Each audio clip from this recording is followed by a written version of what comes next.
तू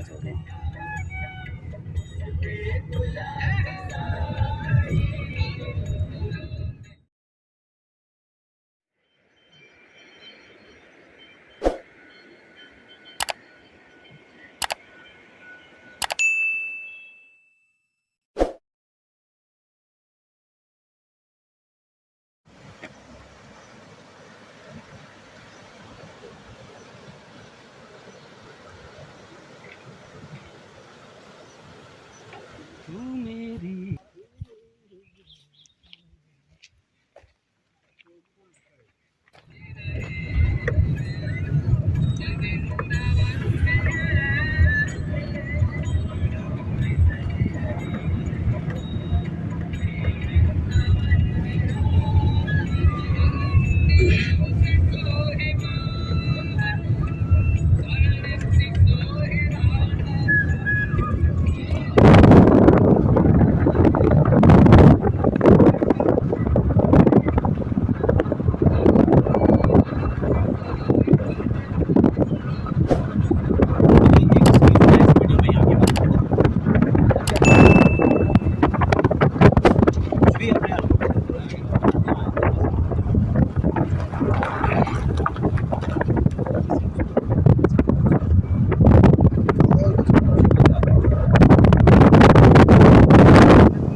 welcome back. अपनी यात्रा में आप सभी का बहुत बहुत स्वागत है फिर से एक बार। देखिए, हम इस समय भ्रमण कर रहे हैं देवभूमि की यात्रा में। आज इस क्रम में हम लोग आप देख रहे हैं ये देखिए यहाँ पर कितना जो है यहाँ की महिमाएं आप देख सकते हैं। एक साध्वी भी यहाँ पे भ्रमण कर रही है और हरियाणा की गाड़ी है। तो ये देखिए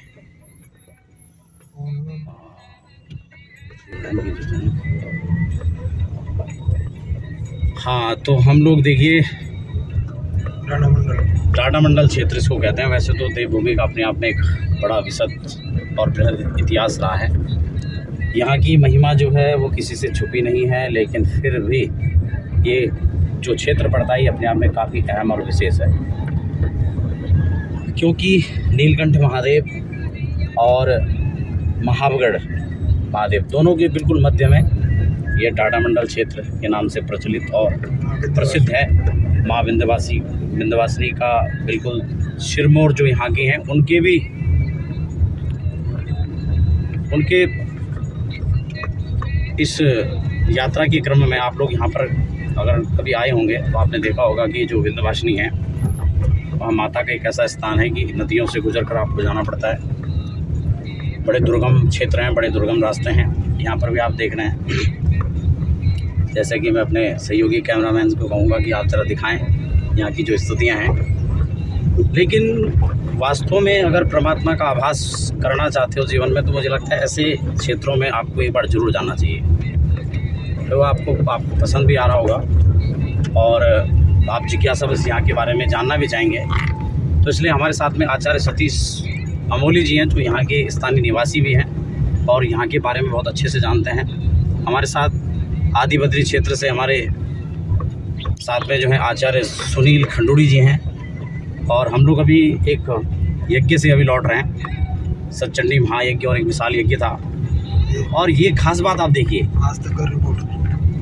कि जो यज्ञ था वो देवभूमि में था, और यज्ञ के जजमान भारत में नहीं, विदेश की धरती में बैठ करके इस यज्ञ को संपन्न करने का लाभ उनको मिला। और बहुत अच्छा था कि हम लोगों को वो सौभाग्य मिला कि हम लोगों ने उस यज्ञ को संपन्न करने में अपनी एक छोटी सी भूमिका को अदा किया। तो आप समझ रहे हैं कि इस भूमि का इतिहास, यहाँ की महत्ता आप समझ सकते हैं कि वास्तव में अमेरिका में बैठा हुआ कोई व्यक्ति और इस धरती में यज्ञ करवा रहा है, तो ये अपने आप में उनके भी पुण्य हैं और हमारे भी हैं, और साथ में आप लोग जो देख रहे हैं आपके भी हैं कि आप इस भूमि का दर्शन कर पा रहे हैं। तो मैं आचार्य सतीश अमोली जी से निवेदन करूंगा कि वो यहाँ के बारे में आपको बताएंगे, और हमारे जितने दर्शक हैं अपनी यात्रा के, जो अपनी यात्रा के माध्यम से लगातार आप लोग जुड़े रहते हैं, और हमारी जो विभिन्न यात्राएं होती हैं उसके माध्यम से हमारा प्रयास रहता है कि आपको ऐसे कुछ खास क्षेत्रों के बारे में आपको बताएं, और उनके बारे में भी वो चीज़ें बताएं जो रहस्यात्मक हो,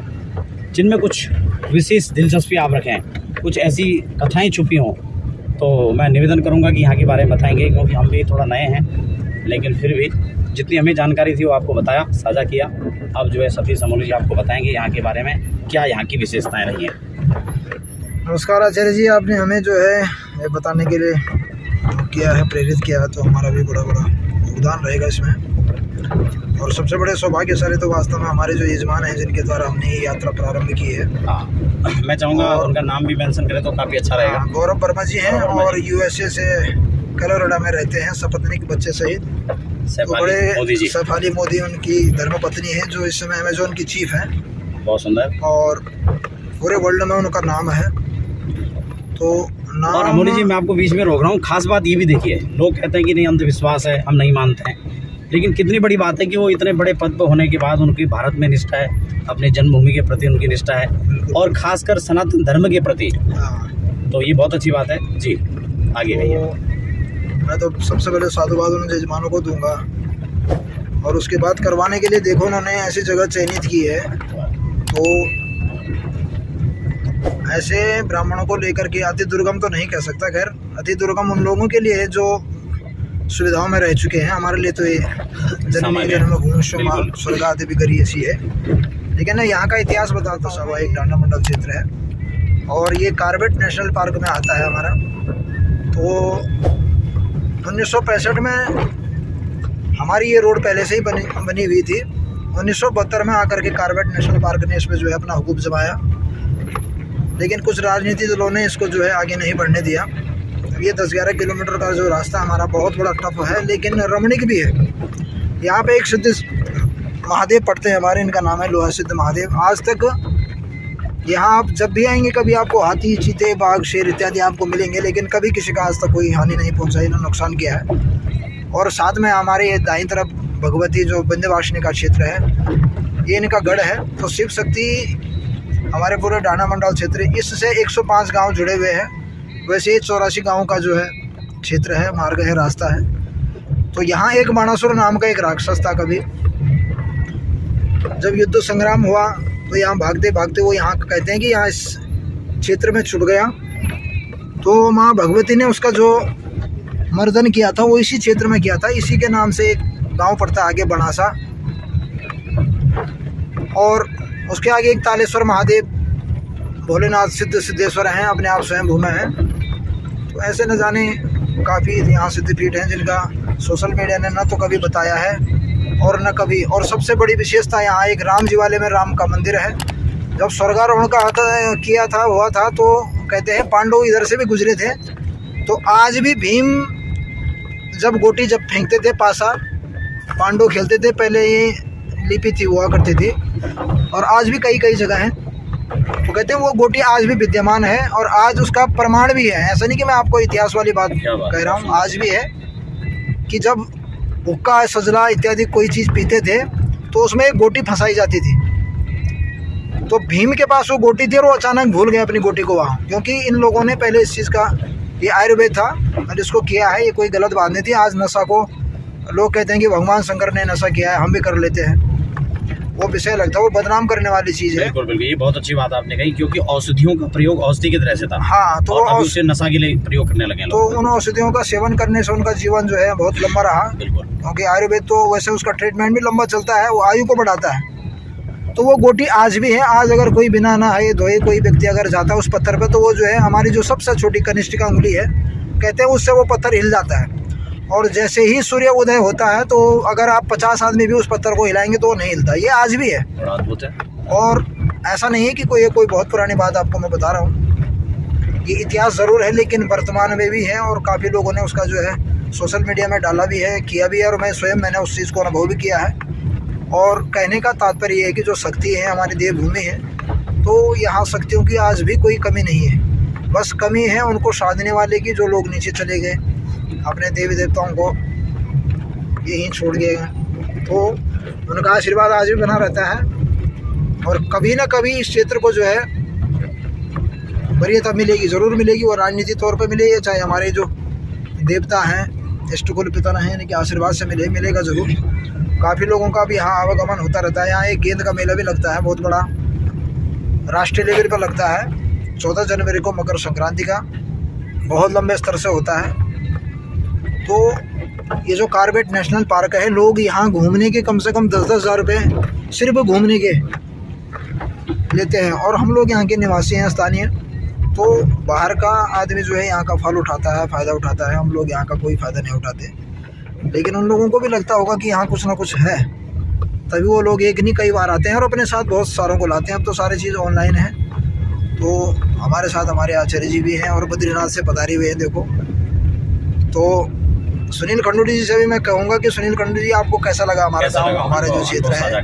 क्योंकि अनुभव अपना अपना होता हो सकता है, आपको बहुत बेकार लगा होगा। यहाँ पे प्रवास किया है, तो यहाँ का मौसम, पानी, जलवायु है, चाहे मौसम है, चाहे कोई भी चीज़ है, तो हम अपने खंडूड़ी जी से कहना चाहते हैं कि आप भी थोड़ा सा 2 वचन जो है हमें कहें। जी नमस्कार, सभी का यात्रा चैनल में स्वागत। और सबसे पहले तो मैं अपने भाई आचार्य आशीष नोटियाल जी का और आचार्य सतीश समोली जी का बहुत बहुत धन्यवाद करूंगा कि उन्होंने मुझे एक मौका दिया। वैसे मैं भी गढ़वाल से ही बिलोंग करता हूं और बद्रीनाथ, आदि बद्री, प्रथम बद्री जो पंचबद्रियों में है वहीं से हूं, पर इस क्षेत्र में आकर के बहुत ही अच्छा एक प्रकृति का बहुत आनंद आया। और वैसे तो मैं ज़्यादा कुछ नहीं कहूँगा, आगे आपको सतीश समोली जी ने सब कुछ कह दिया। मैं यही कहूँगा कि प्रकृति और मनुष्य का जो एक संबंध होता है, वास्तव में वो सत्य है। अगर व्यक्ति उस चीज़ का अनुभव करे तो वो बड़े आनंद और परमानंद में रह सकता है। तो जिस कार्य के निमित्त हम गए थे, तो पर्वतों के बीच में प्रकृति का सुंदर वातावरण वहाँ पे देखने को, अनुभव करने को मिला। और वो जो कार्य बिल्कुल किस भाव और किन शब्दों में कहूँ कि मैं वो इतना सुंदर ढंग से संपन्न हुआ, इसके लिए तो धन्यवाद भाई लोगों का ही है। और मुझे भी एक सौभाग्य मिला। और बाकी आप लोगों ने इस वीडियो के माध्यम से देख ही लिया। जो भी इस वीडियो को देखे वो थोड़ा सा इस पे अमल ज़रूर करना और ज़रूर इस क्षेत्र में आने का, भ्रमण करने का अपने को एक सौभाग्यशाली समझना और आने का कष्ट करना। धन्यवाद। बहुत सुंदर। जैसे कि आप लोगों ने यहाँ के बारे में बहुत अच्छे से समझा, सुना, और आशा करता हूँ कि आपको अच्छा भी लगा होगा। सारे दृश्यों को हम बीच बीच में स्क्रीनशॉट्स के माध्यम से आपको देने का प्रयास करेंगे। सूर्योदय से लेकर सूर्यास्त तक की जो तस्वीरें हैं वो हमने यहाँ पर कैद की हैं अपने फ़ोन के माध्यम से। तो कैमरे में जितनी भी तस्वीरें होंगी हम आपको वो भी उपलब्ध कराने का प्रयास करेंगे। और आपको चर्चा सार्थक लगती है तो मुझे लगता है आप आगे भी इस कार्य को शेयर करें, ताकि लोगों को और वास्तव में सनातन की महिमा, प्रकृति और प्रवृत्ति जो आप इस माध्यम से जो है इसको संजो कर रखने का एक हमें गौरव प्राप्त होना चाहिए। तो आशा करता हूँ कार्यक्रम आपको अच्छा लगा होगा। पहली बार विजिट कर रहे हैं अपनी यात्रा पर, तो आप चैनल को सब्सक्राइब जरूर करें। और मिलते हैं फिर अगले किसी खास कार्यक्रम में। तब तक के लिए दीजिए इजाज़त। धन्यवाद।